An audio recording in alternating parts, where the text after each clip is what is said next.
Hi, I'm Doug Boles, president of the Indianapolis Motor Speedway. Thank you for listening to Behind the Bricks. We're excited to bring you this exclusive and entertaining content about the world's greatest racetrack. Keep listening, and I hope you enjoy this episode.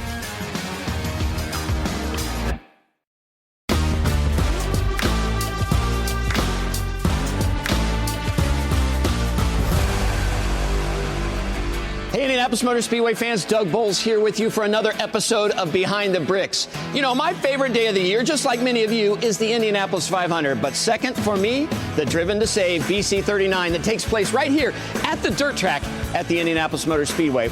We thought it might be fun for you to come see what's it take to put on a USAC race at the Indianapolis Motor Speedway for some of the greatest short track racers in the world. Come on, let's go check it out. One of the things that's made this race so special in its first four runnings of the Driven to Save BC39 is how good the racing is on the track. That doesn't happen. Actually, it takes somebody like Reese O'Connor from Kokomo Speedway, who's come in here every single race we've had to help us prepare it. Reese, you're in here now. It's a little bit of a challenge for a track we only run once a year to make sure it's as racy as it is. Yeah, well, in that, we've been through a little bit of a drought, I feel, Doug, so that's why we've got the track looking the way it does. We've got it opened up, and we put 10,000 gallons on it last night, another 10,000 this morning, and I'm sure we're going to have a great surface for the people, though, and it's going to be a good multiple grooves and be a good race. So part of the challenge, I don't think people understand it, is really managing that moisture. So you're going to put a bunch of water on this, not just now, but even leading up through race weekend. How hard is that for you to really stay on top of? Well, it's a little bit of a challenge, especially on a multiple night show, because when the cars race on it, it gets harder and harder, and then therefore water, it's like putting water on concrete, it runs off. So we've got to open it up each night and scratch it and make sure the water goes down and not down to the infield. So it's a little challenging, but we're used to it, you know. So that's what you've done here. You've come through and really ripped it open last night. You're getting that water. How much water will go on this racetrack between now and the checkered flag of the final race? We'll probably put another 100,000 gallons on here before Saturday night, before the event's over. It's pretty crazy. A quarter-mile dirt track with 100,000 gallons of water. Let's go see some of the equipment that Reese and his team and the folks at Westside Tractor bring in to help us make this work. What do we have right here? This is a power box rake, or a generic name would be Harley rake. We use this to, after the cars have been on the racetrack and the surface starts to get hard, it's got little carbide nubs on it, and we'll use it to break the surface up and fluff it up a little bit so the water will, like we talked about earlier, the water will hold versus running off as much. So now that's something you do kind of pretty quickly.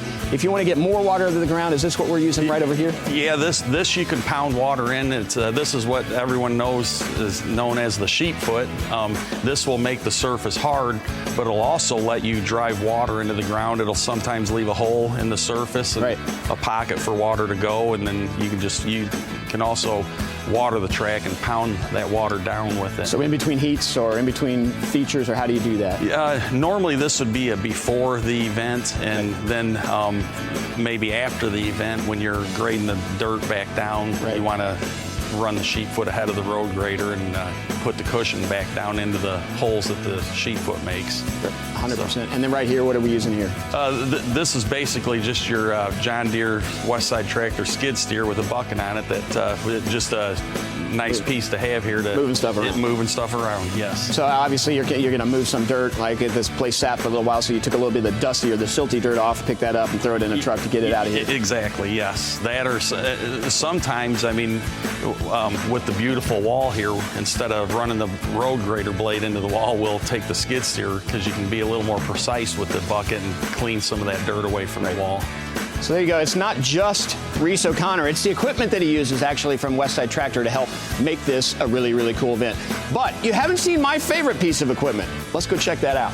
My favorite piece of equipment from Westside Tractor is actually this grader. And you guys, if you follow me at all or follow the Speedway at all, you know that occasionally in the evenings, it's a great place for me to get out and just kind of hang out and drive around. Now, they don't want me doing the grading because that takes some real science. I can do a little bit of grading here where it doesn't matter if I screw it up. Reese can fix that for me, but let's go out and take a lap, a slow lap, around this track here at the Indianapolis Motor Speedway.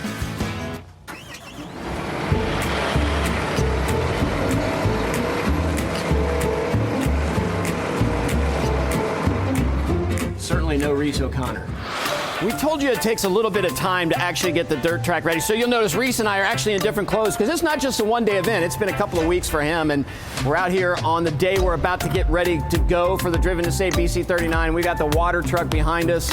It's rained a lot, so fortunately we may not need this as much, but this is still an important piece of making sure the track is ready to go. It is. We did save on a little bit of fuel last night, which is okay, but definitely one of the most important pieces besides the road grader and a few other things that we talked about. So getting moisture in the track, or a certain amount of moisture, is important. We don't want it to flood. That's why the rain's a problem. But you will use this throughout the weekend. We will, yeah, we will use it. We'll open the track up a little bit now here this afternoon and use the truck to get a little bit more water in it. We did have it sealed over before the rain hit last night, and so right now we're in really good shape. So I think it'd be kind of fun to see how this fills, and then maybe if you could give me a lesson, I'll drive it around the track a little bit. Well, you can operate the road grader, so you don't need much of a lesson. Well, let's go see how this water truck works, how it fills up, why it's so important, and maybe we'll take a lap or two just to check it out.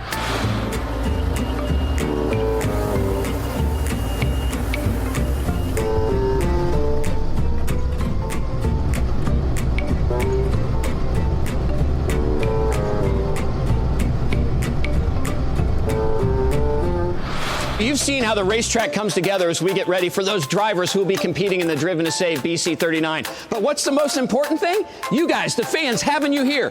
This temporary grandstand just put up a couple weeks before the race. This is where over 4,000 of you will watch the race this weekend.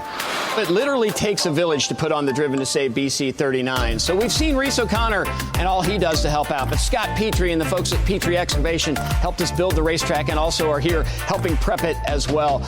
Dreyer Reinbold, our friend Dennis Reinbold, he gives us an amazing trailer that serves as our temporary media center for the media that are out here covering this event. And obviously, we've got the Westside Tractor folks. But you can't see the race at night without our friends at Musco. So Musco comes in, they light this thing up and makes it shine all over the city. If you're flying in on the night we have the BC39, those Musco lights make it special. And of course, our friends at USAC. They bring in that mobile race control trailer. That's here to take care of that. And Flow Racing comes here. So those of you that can't come to Indy can see it on TV. It literally takes a village to put on the Driven to Save BC39. When you win at the Indianapolis Motor Speedway, you have to cross a yard of bricks and you get a chance to kiss them. There will be a fifth winner of the Driven to Save BC39 this year, and they will get to kiss those bricks. If you don't have your tickets, get them at IMS.com. Come join us. We put an awful lot of work in for my second favorite day of the year. If you see this after this race, don't forget there'll be a sixth in 2024. Thanks for joining us on Behind the Bricks for another episode of cool things that happen at the Indianapolis Motor Speedway.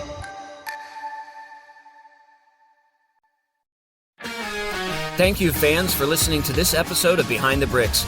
We look forward to bringing you more exciting content about the Indianapolis Motor Speedway soon.